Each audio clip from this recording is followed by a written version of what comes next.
Hi everyone, back with another video. This is week 19 of the 52-week project. It's fast shutter speed. Okay, this image I had taken in my backyard of all places. I was outside shooting the goldfinch that was out on my feeder, and when I looked up I saw this guy circling overhead. So I quickly tried to change the settings just to get him in focus, and well, the best I could. He was moving rather quick. This is a 255 millimeters. That's what it says. I had a 75 to 300 on. So I fired off a couple of shots. This is the one I liked the best. Unfortunately, it wasn't looking down at me, but it'll do. You can see when I zoom in here, it's a pretty bad chromatic aberration. So, zoom in, and you can see the fringing is pretty bad there. So the first thing I'm going to do in Camera Raw is to try and fix this. And you're going to see the reason I shoot in RAW as I work through this image, because you can recover so much information when shooting in RAW. Let's see, we'll go over to the lens correction tab, and then under color, it's going to bring up the purple amount. You see that kind of gets rid of it, and click on remove chromatic aberration. It doesn't do that much in this image, even as you can see when it's turned down to 0, the purple. I mean, it's very, very subtle. It's a tiny little shift there, so I'm going to bring this up to around 7 or so. And I'm going to move this up as well, just to try and get rid of this little bit that's over here, and try and get rid of some of this that's in here. Grab that.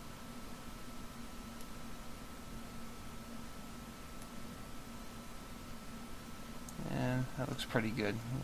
Kind of gets rid of the purple shift that was right there.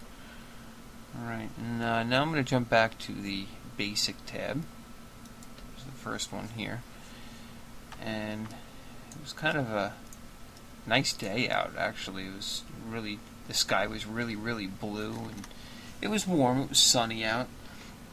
So I'm going to bring the color temperature up a little bit.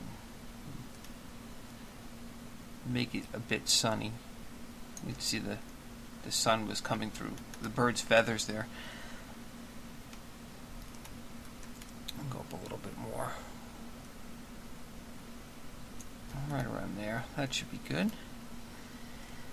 And I'm actually going to do this in 2 steps. I'm going to try and work on the bird itself right now, and get that the way I want it. I'm going to increase the contrast, and right around there. I don't want to bring out too much noise that's in here, so raise the clarity as well. And I think that's pretty good right there. I'm going to back off so I can look at it, and it's before and then after. You can see there's a little more contrast, and see a little bit more. Unfortunately, this isn't the sharpest image. I wish it was a little bit better, but that's the best I could do with it under the circumstances. I mean, it took 2 passes over, 2 little circles over, and it was gone. So I really didn't get too much of a chance to shoot it, fumbling with the settings because it was all in manual. Alright, so now I'm going to open this up as an object in Photoshop. And there we go. I'll close that. And now what I'm going to do is right click on the layer itself and go New Smart Object via Copy. And what this does is separates the two layers from each other. Normally when you edit an image in RAW and then open it up as an object, when you double click the image it brings you right back into Camera Raw. So when you edit and come back into Photoshop, it adds that edit to every layer that you had duplicated. Now since we did it via copy, it actually created a copy of the image, so it broke the link between. So now I'm going to open up, double click on this and open it back up in Camera Raw. And I'm going to double click on the contrast and the clarity and also the color temperature to reset them back to the original. Now I'm not going to play with the chromatic aberration. I don't want that fringe on there, so the settings are still here, but I'm not going to alter them. Now what I'm going to try and do is bring back the color that was in this image, because that information, even though it looks white, the information still is there. So I'm going to start off in the basic slider here, and I'm going to move that exposure down.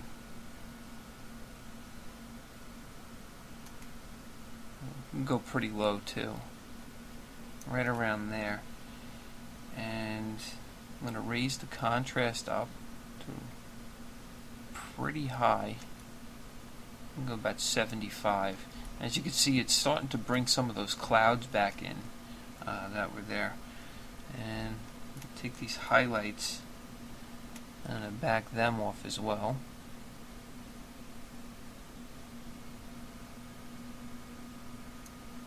And I'm going to raise the whites.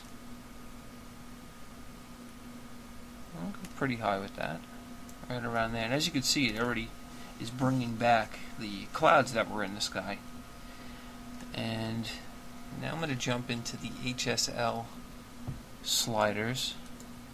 Where is that? There it is. And I'm going to start off under saturation. I'm going to take those blues and move them all the way up to 100%. And as you can see, it's already bringing back the blue sky that we had there. And under the luminance tab, I'm going to go to the blues again and raise that up. And right around there is pretty good. Now you get to see we got our clouds in there, and we got got our sky in there. And since I moved this around a bit, I'm going to zoom in so you can see it actually created a little bit of noise in there, or it brought out some noise in there. Now that obviously the bird is just way too dark, we can't have that. This is an Osprey, by the way. Really cool birds. If you ever get a chance and you can watch them diving into the water trying to catch fish, it's a pretty cool sight to see. I'm going to go to the detail slider. I'm just going to move the luminance slider up.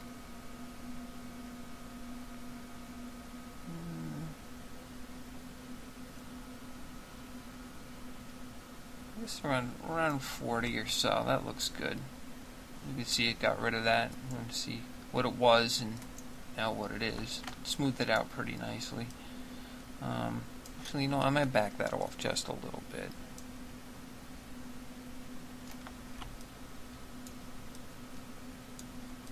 Looks like I brought a little fringe out there. Let me see. Back in here.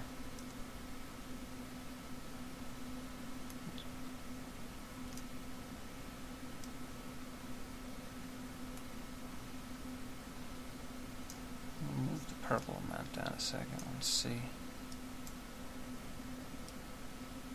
That's weird. Added that little bit there.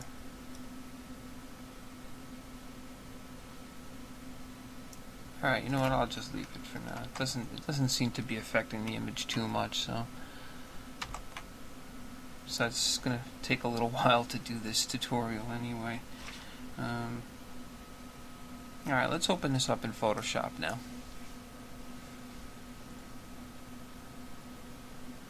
And as you can see, it separated the link, so they're two separate layers on their own now. And what I want to do is just create a layer mask on this layer. I'm not going to do anything with it yet, but we will get back to it. Now I'm just going to click on this smart object here. I'm going to create a mask. So I'm going to go up to Image, and then to Calculations. And I'm going to combine the red channel. No, I'm going to change this actually to the blue channel, which you can see it turns it all white out here. And then the blending mode is set to linear burn. I think by default it's set to multiply, but I had used linear burn previously to this. And if you look right in here, you can see it will change a little bit darker in there, selecting more of the feathers on the bird. And I'm going to have the output go to a new channel, and just hit OK. And go back up here and just select this mask layer, and then go over into the channels panel and select my alpha channel, which this is the one we just created. It's just a new mask here. I'm going to hit Control L, Command L on a Mac, and bring up the levels dialog box. And I'm going to have to move the whites in so we can brighten this up in here. Just bring it up to the beginning of this line here. So basically we're saying anything from 255 to 217 is going to go to white. And then I'm going to move this down a bit so we can get some of those grays to go to white as well.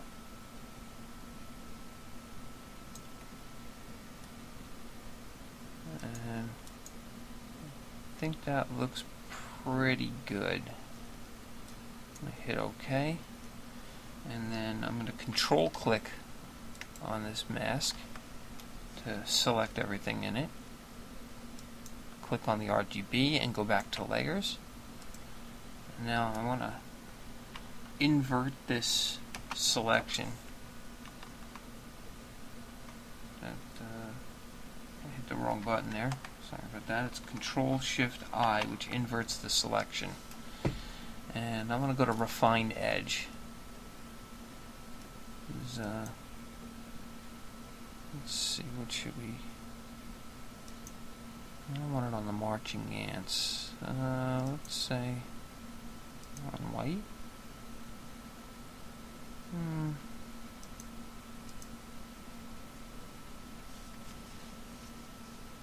Well, let's try it on here and see how this works.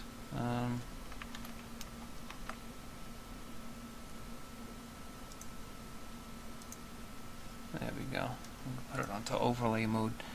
You can see where it's kind of moving into it. I'm just gonna paint over the edges here.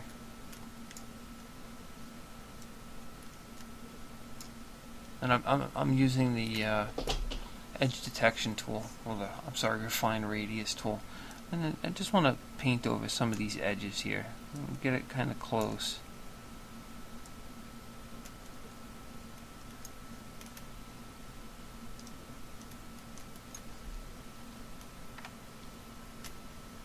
And then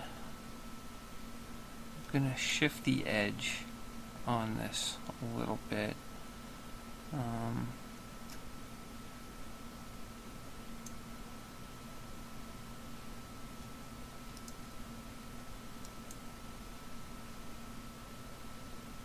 As you can see, there's a little halo around it, but there's not much I'm going to be able to do about that.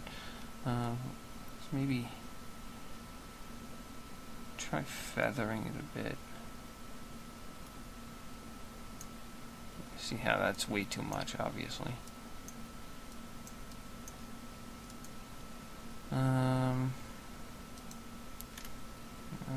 doesn't really help too much, I don't think.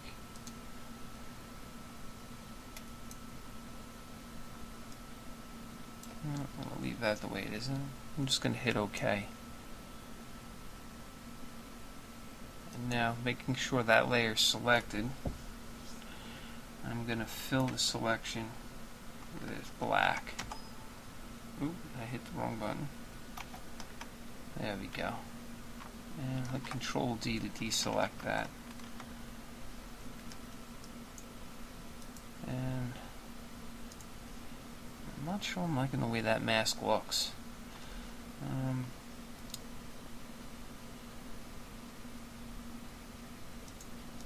Double click that.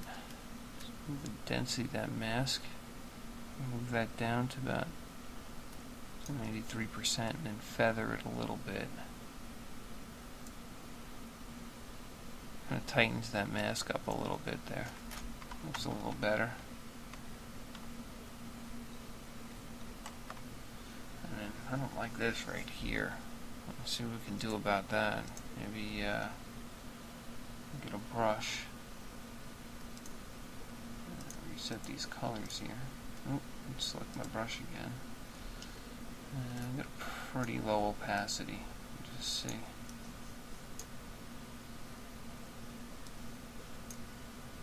I don't like that. That doesn't look right there.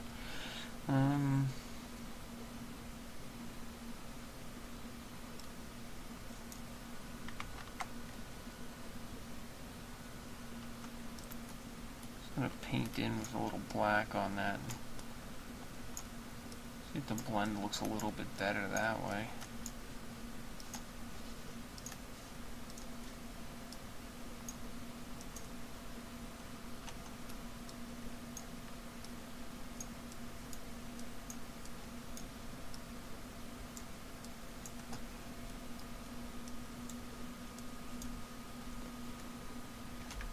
I'm not sure I like what's going on back here, but it has to do with that mask a bit. Let's see if we can go back into here.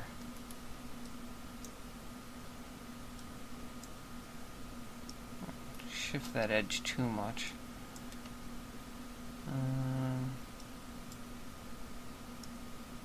It's a little bit much on the feather.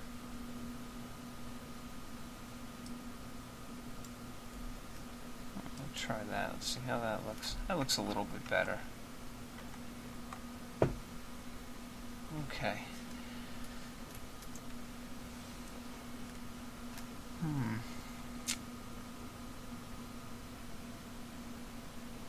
Alright, you know what? I want to bring out some of the color in the sky a little bit more. So I'm going to add a vibrance adjustment layer here. And I'm going to bring the vibrance up. Around there. That looks pretty good. Let's saturate it a little bit. There we go.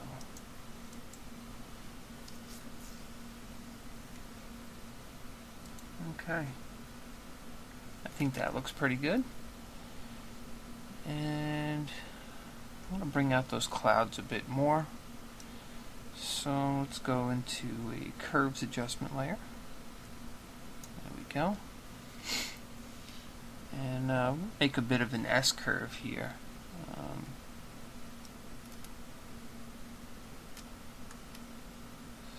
right around there. Bring that up a bit.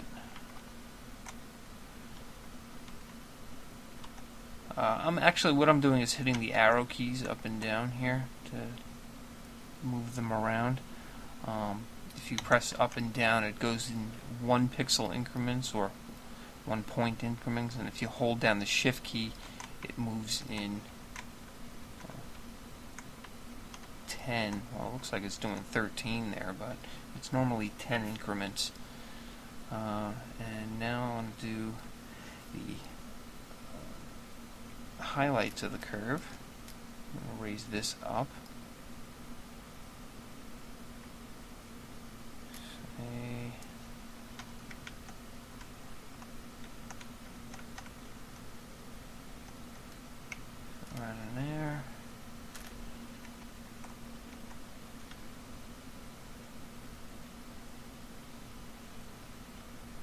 That's alright. It does look like it really like played around with the colors there, so I'm just going to change the blending mode to luminosity. And there we go, we got some good contrast in there, in the Osprey itself and in the clouds. And that looks like about it. I think it's a little too strong, and back that off a little bit. And I think that's it. Maybe move that saturation back down a little bit. Leave that at 0, I guess.